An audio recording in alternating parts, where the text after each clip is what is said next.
What's going on, guys? Welcome back to the channel. So today we're looking at Outer Range episodes 7 and 8. These are the last two episodes of season 1. If you guys saw my previous video, I wasn't too fond of episodes 5 and 6. I saw them in a lower tier than the episodes that we've been getting so far. So these last two episodes, I was hoping for a lot. I was hoping that they were going to be a big step up in the last two episodes, and I was hoping that they could tie in a lot of stuff, but also leave us with enough answers to where we want a lot for season 2. And that's pretty much what happened. So for this video, we'll be talking about everything that happened in episodes 7 and 8. I probably won't be talking about some of the things I feel like didn't matter in these last episodes, because there's a plenty that I feel like are really important that I want to discuss. So we'll start with 7. So we'll talk about it, give us my rating for it, and then we'll talk about 8, do another rating for that as well, and then we'll talk about season 1 in general and what I think of the season as a whole, maybe some problems I had, and that's pretty much it. So if you guys enjoyed this video, please make sure to like it. Please make sure to subscribe if you're new. But let's talk about Outer Range, episodes 7 and 8, and then season 1. Alright, so let's get right into it. So episode 7 begins with this flashback about the Abbott brothers, right? Royal's kids. Just showing a flashback saying that they had violent tendencies ever since they were a kid. It shows them like rollerblading, getting into a fight with another little kid. I saw this flashback sort of unneeded. It just kind of showed us that that the kids were violent ever since a young age, and now they beat up that one guy and they killed him. And I guess it just shows that, they're violent, aggressive kids. I just felt like the flashback was sort of unneeded. But after this, we see that weird buffalo that we've been seeing throughout all of season 1 with that arrows in its side, and staring at the house, which is weird. Like, this buffalo keeps showing up in all these weird places, and I still don't really see the significance of that buffalo unless... I still don't have any good theories on the buffalo. If you guys have any, let me know. But, it was staring at the house. From here, we have a conversation between Perry and Royal, where Perry thinks that Royal does know something about Rebecca. Royal says he doesn't know anything about Rebecca, which is Perry's wife, but Perry says that he doesn't believe Royal. And this wasn't touched upon too much in these last two episodes, at least pertaining to the topic of Royal knowing about Rebecca. And I'm interested in your guys' thoughts. Like, do you think Royal knows something about Rebecca? I mean, I think he does. I honestly think he knows something about her disappearance, but he just hasn't told Perry anything about it and is lying here when he says that he doesn't know anything. That's just what I think. But after this, we see the Sheriff Joy talking to Billy and Luke, which are the Tillerson brothers. And Billy starts talking about the hole in the world, like this uncreated world, like that's where he thinks, his brother could have went to. While he's saying this, the Sheriff is sort of like in awe, and I thought this was a pretty interesting scene here. Like, as Billy's talking about the hole in the crater, Sheriff Joy is just sort of like in awe listening to him. And I feel like maybe she heard a myth about this hole, or like something about this uncreated world, because she seems to be like in a trance while she's listening to Billy talk. Sort of weird there, and they didn't really touch upon that too much either. So I wonder what was going on there. But after this, we see Billy show his brother Luke the crater. And Luke sees it as like a money bag thing, like he wants to make money off of this crater. And then some guy named Frank comes up to the sheriff at the diner, and he says that some mysterious stuff has been going on at my place too. Maybe you can come check it out. And then she agrees to go check it out. All right, so after this, we're brought to Cecilia, and Cecilia continues to be one of the strangest characters in this show. I can't really put my finger on like what is up with her. Like, I get her character, like everything's sort of falling apart around her, and she's trying to cope with like all this craziness that's going on. And Lili Taylor's performing it really great. In that later scene, I think in episode 8, when Rebecca comes back and saves Amy, and she's like, she puts on a great performance as she screams for Amy that she's lost. A little bit much, but a good performance nonetheless. But in episode 7, in this part, she sees another bear, right? This like CGI bear, which, I mean, the CGI is just so blatant. I just hate how it looks. But I mean, like I said last time, it's a TV show, so not gonna have the same budget as a movie. But for this scene again, she just shoots the bear, and then she kills it. She puts another shot in it, and she has some sort of connection with these bears, right? In the last episode, she put her fist in the cub's mouth. It's like, what is going on with Cecilia and this connection to the bears? I still don't have anything on that. You guys have anything on that? It just goes to show like how many seeds have been planted in this season, and there's like so much that we still don't know about. Even though a lot of answers get sort of wrapped up in these last two episodes, but not even close to like what we really want, right? Which is a good thing, Well, as long as the show eventually answers those questions, I don't mind having the patience to wait for an answer. I just hope it comes. So after this, we see that Billy talks about how he ate the dust off of that rock, right? The crater rock. He ate the dust, and it gave him a vision. And he's telling this to Autumn. And so then Autumn tells him that he needs him to stop Royal, And then after she says this, they have like this weird makeout scene, which it was funny, but it was just so weird, uncomfortable, and like it happens again later on. It was so weird, especially the later one after when Billy starts singing. It's funny, but I don't really need that in this show. But after they make out, she carves that symbol into his chest, which is like, I don't really know what it stands for yet, but it's some sort of cult that she's a part of, right? And it's like that V in a circle. She carves it into his chest. And so then after this, we see Royal driving. He has car troubles. He has to pull over. Then Billy comes out of nowhere, picks up Royal, takes him somewhere. I think it was a bowling alley, like this abandoned bowling alley or after dark. And he says that he rambles for a little bit about whatever, but it's important what he says at the end where he says, I think something bad is going to happen to your granddaughter. And then he walks away, which, he's talking about, obviously, Amy there. And then after this, we cut back to Autumn, who starts rambling about the mother of undying time. And I guess this is where I really thought that maybe she's a part of some cult or something like that. And when she starts talking about, she says more besides mother of undying time, but it was like she worships time. And she sees time as some sort of god or a goddess or, like this mother of time. It's really weird here. We don't really get anything on that either.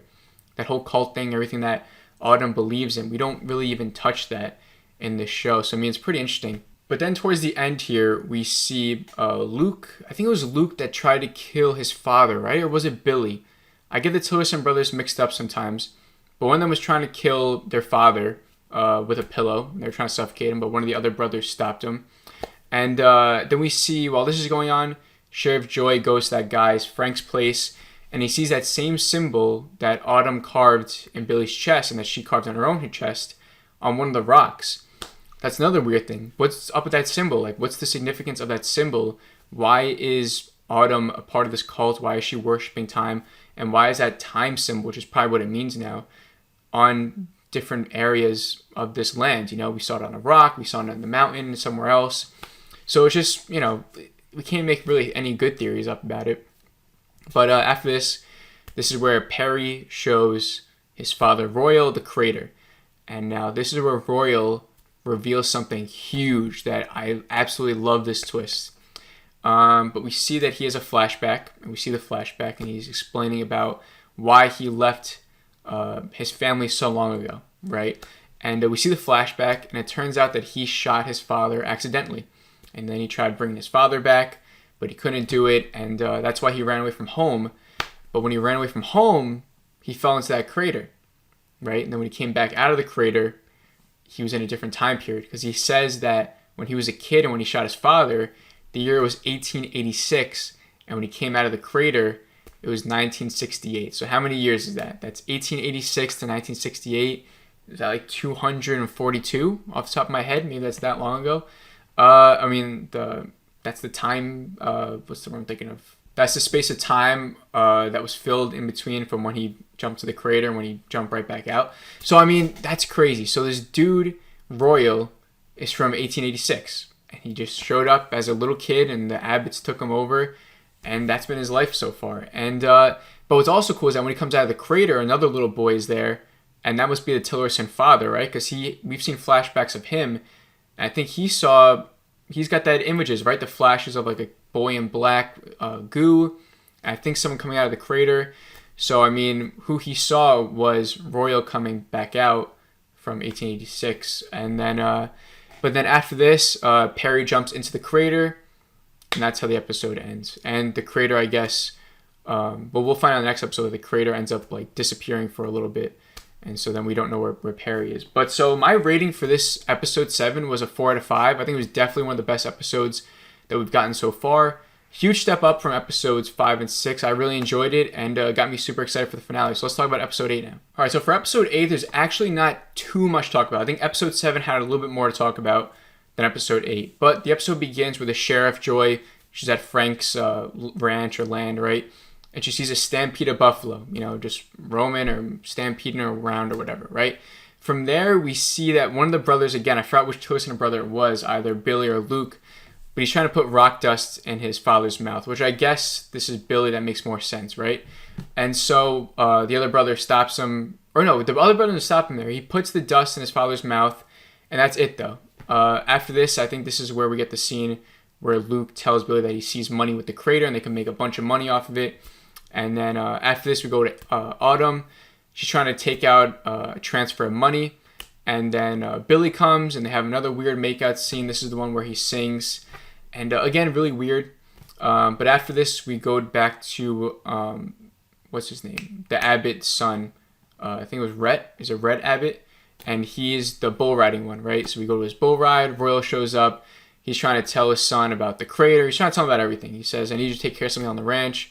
But he doesn't want anything to do with it. You know, he's sort of done with his father and the ranch, and he wants to leave with the girl. That's pretty much it. And I found this scene very unnecessary. I kind of saw some similar thoughts in this scene with the bull riding, how it felt like, well, he broke his arm, right, or whatever, on the first time he went up.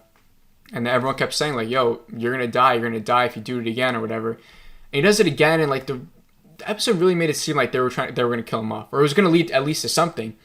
And it just led to him winning, and that was it. I just felt like kind of a waste of time.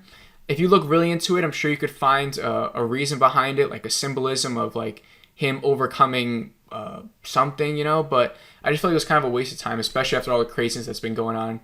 Why fill up a whole scene with, with him just winning the bull riding contest? You know, I just thought it was kind of a waste. But it's also here when we see Amy finding Rebecca. Rebecca, Perry's wife, the one who's been missing for 9 months. She shows up out of nowhere, and Amy reunites with her, and the mother sort of takes her away. Like, they walk away, and that's why Cecilia is so upset, because she can't find Amy, right? And Lily Taylor puts on that great performance of wanting to find where her granddaughter's at, right? So after this, we see Luke Tillerson digging, and he's digging in the ranch, and then he comes across this black goo, which is, I guess it's finding the crater, I guess, but it's like, this black goo is like, it was really weird. It was a lot more, it felt, because I think he tasted it, and the crater was more smoky, and this goo is more solid, right? So I feel like there's something there. But after this, we have a cool standoff between Autumn and Royal. They have a standoff that leads to a shootout. So they're shooting at each other. Royal shoots Billy in the head, so I guess Royal just killed Billy. And then they drive off somewhere. They continue to have a shootout. And then I don't know what happens, but, you know, Stampede comes out of nowhere. Stampede's all over Autumn. I honestly thought she was dead. I thought Autumn was dead there. But as we see by the end, like, she's not dead. And then one buffalo still left, though. And it's that buffalo we've been seeing throughout the whole season. Royal starts having a stare-off with this buffalo and then takes the arrow out of him. And then the buffalo runs away. See, again, I don't know what that means. That maybe there's some sort of symbolism there in terms of, like, I don't even know. Him taking out the arrow of a buffalo. It's got to connect to his past in some way. I just don't know what. But then this is where Royal looks over Autumn and sees a scar on her forehead, realizes that Amy has the same sort of cut in her same place, and then there's the connection and the confirmation that Autumn is in fact Amy. This has been a reoccurring theory that we've been talking about ever since maybe episode 2 or 3, I forgot. Someone put in the chat, I've seen it on Reddit, and I wasn't on board with it up until like episode 5 or 6, and then it sort of became obvious. I don't want to say it's a predictable theory or like it was such an obvious thing. It was a little obvious just because they looked alike and you knew that there was going to be some sort of crazy twist, right? And Autumn as Amy just seemed like the most plausible one.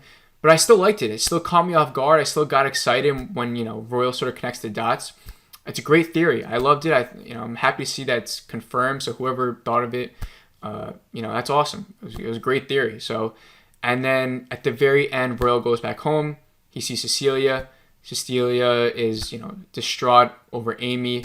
Royal tells his wife, Cecilia, that Amy isn't gone, He's referring that Autumn is right upstairs because he brought Autumn home.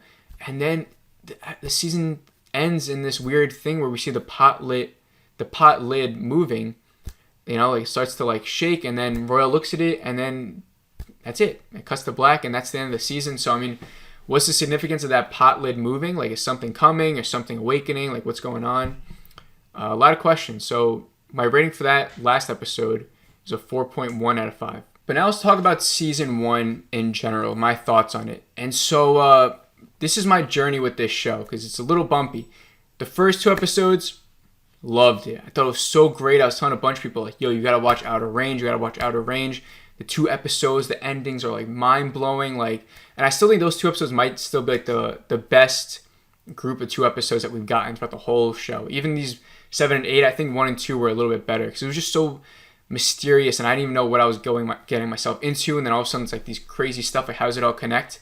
And I think it's one problem with the series. It's not a problem. It's just that I feel like I do want a little more answers, because God knows when we're gonna get season 2.